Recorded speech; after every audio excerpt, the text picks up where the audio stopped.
The spread, huh? When you are trading on financial markets, it's a word you'll hear a lot.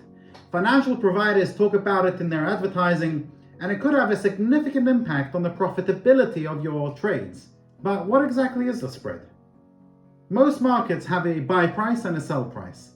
The spread is the difference between the two. The tighter the spread, the lower the cost of trading. Of course, a wider spread makes it more difficult to profit. So who sets the spread? When you trade assets like shares, forex, or commodities, the spread is determined by other participants in the market. The offer is the lowest price you can buy at, and the bid is the highest price at which you can sell it if you're trading the market. When trading derivatives like spread betting or CFDs, your provider will often put their own spread on top of their underlying price. This represents the fee of dealing in their market. A number of factors influences the spread in trading as follows. You have liquidity. Now, liquidity is determined by the volume of trades. A liquid asset can easily be converted into cash, while this is more difficult for an illiquid asset. Less commonly traded assets tend to have a wider spread, whereas popular traded assets tend to have a tighter spread. Volatility. When markets are fluctuating with large and rapid price movements, the spread is usually much wider, for example, before major economic announcements or in news releases.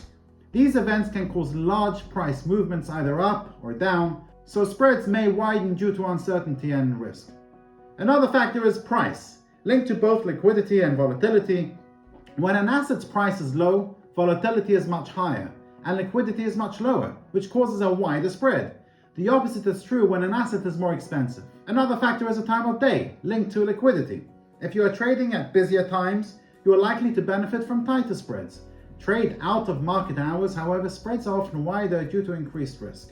Once you have placed your trade and either selected buy or sell on a particular product, you'll be looking for the market to move further than the price of the spread. If that outcome is achieved when you close your trade, this may result in a profit by either buying your sell trade or selling your buy trade.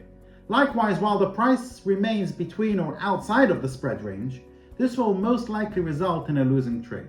As a trader, you'll be looking to buy or sell at the narrowest possible spread. To understand what going short and long is, then watch my next video where I talk all about it. And if you've enjoyed this video, please let me know by giving it a like and feel free to subscribe to my channel. Thank you for watching and stay safe.